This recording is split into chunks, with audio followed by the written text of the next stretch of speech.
اعوذ باللہ من الشیطان الرجیم، بسم اللہ الرحمن الرحیم۔ معزز ناظرین، آج ہماری حدیث نمبر 132 باب 22 جوتوں پر مسح کرنے کی بجائے دونوں پاؤں کو دھونا۔ اب یہ دیکھیں، اس حدیث کے اندر مسائل تو 3-4 قسم کے ہیں، لیکن آپ کو پتہ ہے نا بخاری صاحب نے جو باب باندھنے کا جو طریقہ ہے کہ وہ ترجمۃ الباب، لیکن اس میں سے جو ایک چیز کا لب الباب ہوتا ہے اس کو وہ یہاں پہ درج کر دیتے ہیں، یعنی سب ہیڈنگ بنا کے لکھ دیتے ہیں۔ اس کے اندر مسائل اور بھی ہیں، آئیے ہم جب پڑھتے ہیں تو وہ سارے مسائل ہمارے اوپر یہاں ہو جائیں گے، لیکن لب الباب اس کا انہوں نے یہی نکالا ہے۔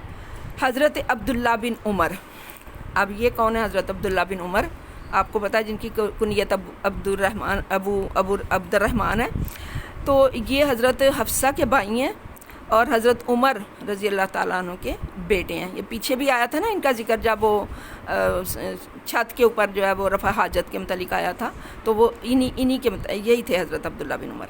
ان سے روایت ہے کہ ایک مرتبہ ان پر کسی نے اعتراض کرتے ہوئے کہا کہ میں دیکھتا ہوں آپ حجر اسود اور رکن یمانی کے علاوہ بیت اللہ کے کسی کونے کو ہاتھ نہیں لگاتے۔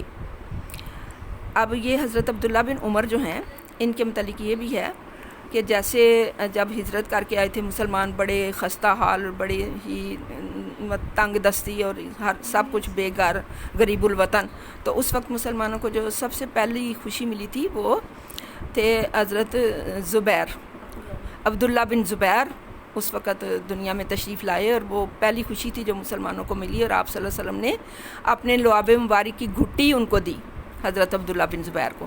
اور ان کے متعلق بھی حضرت عبداللہ بن عمر جو ہیں، ان کے متعلق بھی کسی حد تک یہ کہا جاتا ہے کہ ان کو بھی گھٹی جو ہے نبی صلی اللہ علیہ وسلم نے دی، اور ان کا ساتھ جو ہے نبی صلی اللہ علیہ وسلم کے ساتھ بہت، یعنی بچپن کا ساتھ تھا، اور بچپن سے آپ صلی اللہ علیہ وسلم کے ساتھ رہے، اور آپ صلی اللہ علیہ وسلم کو جو بھی آپ کرتے آپ نے دیکھا، اور یہ سب سے زیادہ متبع سنت تھے، یعنی سنت کی سب سے زیادہ اتباع کرنے والے یہ تھے۔ تو یہ جو ہے نا دوسرے صحابہ، یہ ان کو کہہ رہے ہیں کہ میں دیکھتا ہوں کہ آپ حجر اسود اور رکن یمانی کے علاوہ بیت اللہ کے کسی کونے کو ہاتھ نہیں لگاتے، اور آپ یہ دیکھیں، یہ ایک بات ہو گئی، بیت اللہ کے کسی کونے کو ہاتھ نہیں لگاتے، یہ ایک بات اس نے صحابی نے کی ہے ان کے اوپر، حضرت عبداللہ بن عمر کے۔ دوسری بات کون سی کی ہے؟ آپ سبتی جوتے پہنتے ہیں، آپ سبتی جوتے پہنتے ہیں اور زرد خضاب استعمال، دوسری بات یہ سبتی جوتے، تیسری بات زرد خضاب استعمال کرتے ہیں، نیز، ہاں جی 3 باتیں ہو گئیں، یعنی ان صحابی نے حضرت عبداللہ بن عمر پر یہ 3 اعتراضات کی ہیں، یہ 3 سوالات کیے ہیں کہ کیا بات ہے کہ آپ کو ہم یہ کام کرتے دیکھتے ہیں جو کہ آپ کے دوسرے ساتھی نہیں کرتے۔ نیز مکہ میں دوسرے لوگ تو ذوالحجہ کا چاند دیکھتے ہی احرام باندھ لیتے ہیں، مگر آپ 8ویں تاریخ تک احرام نہیں باندھتے۔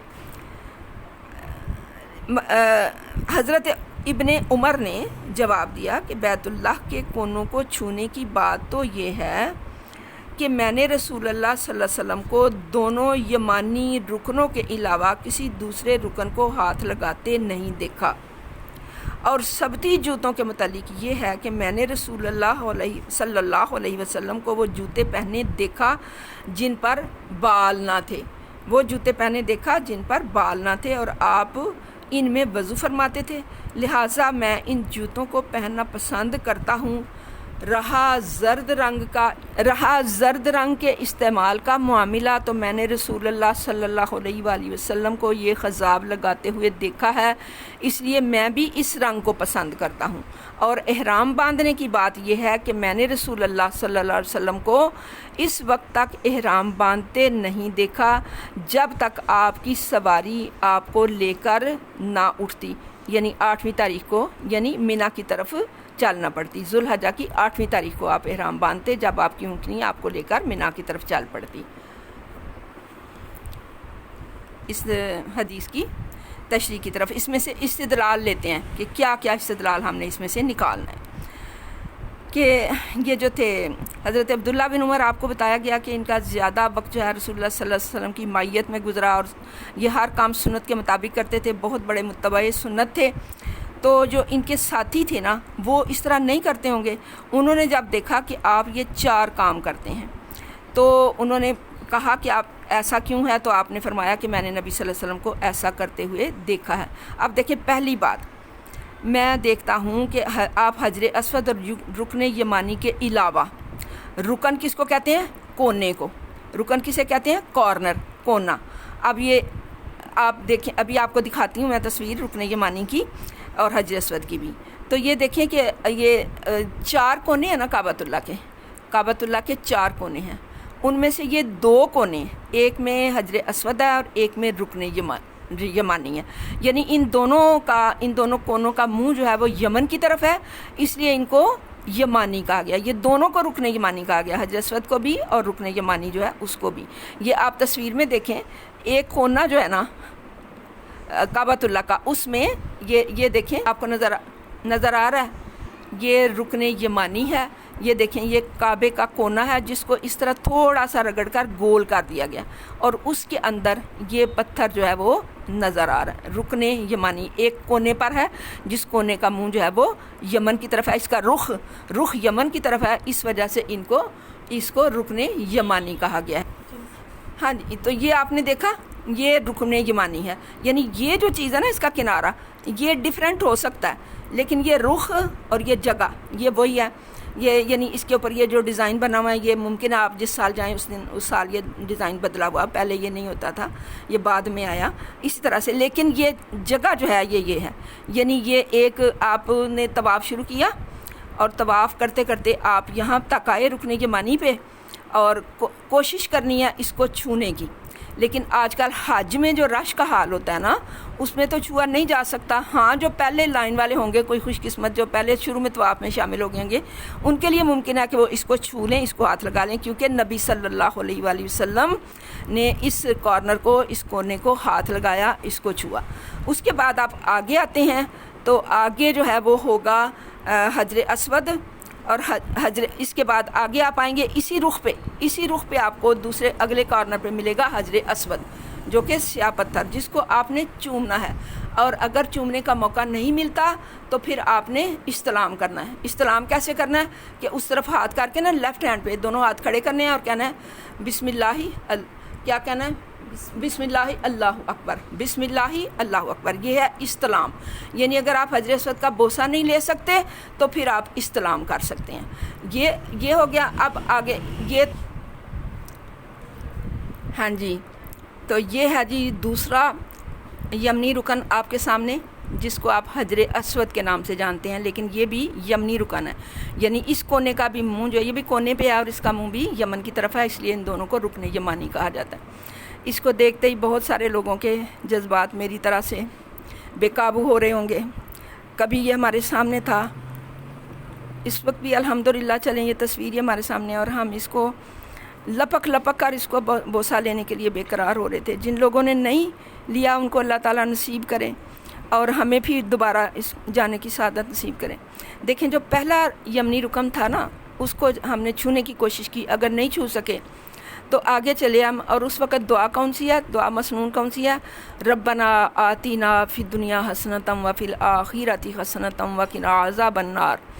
یہ دعا جو ہے، یہ آپ نے یہ دوسرا یمنی رکن حجر اسود جو ہے، اس تک پہنچنے تک یہی دعا آپ نے بار بار پڑھنی ہے۔ آپ جتنے ٹائم میں بھی پہنچتے ہیں یہی دعا مسنون ہے، اور یہی آپ کے جو ہے وہ لبوں پر رہے، اور اسی کو پڑھتے پڑھتے آپ حجر اسود کے پاس آ جائیں گے۔ اگر بوسہ نصیب ہو گیا تو بڑی خوش قسمتی ہے۔ یہ عمرے میں تو ہو سکتا ہے، حج کے دوران رش کی وجہ سے تھوڑا مشکل ہوتی ہے، لیکن جن کی قسمت میں ہوتا ہے وہ لے ہی لیتے ہیں کسی نہ کسی طرح سے۔ تو بوسہ لے لیا آپ، ربنا آتنا فی الدنیا حسنۃ وفی الآخرۃ حسنۃ وقنا عذاب النار پڑھتے پڑھتے حجر اسود تک آئے اور بوسہ لے لیا، اگر نہیں تو استلام کر لیا۔ استلام کر کے، استلام کا میں نے آپ کو بتایا کہ دونوں ہاتھ کھڑے کر کے کہنا بسم اللہ اللہ اکبر، اور آگے چل کے پھر آپ نے آگے آ جانا ہے۔ جب جو ہی اس کونے سے آپ نے مڑنا ہے تو آگے باب کعبہ آ جانا ہے، باب کعبہ۔ ہاں جی، اپنے تصورات میں آپ مطاف کے اندر ہیں، ایسے کریں نا، اپنے قدموں کو مطاف کے اندر لے جائیں تصورات میں۔ یہ امیجینیشن کیا بہت بڑی اللہ تعالیٰ کی نعمت ہے، ہم جو چاہیں تصور کر سکتے ہیں۔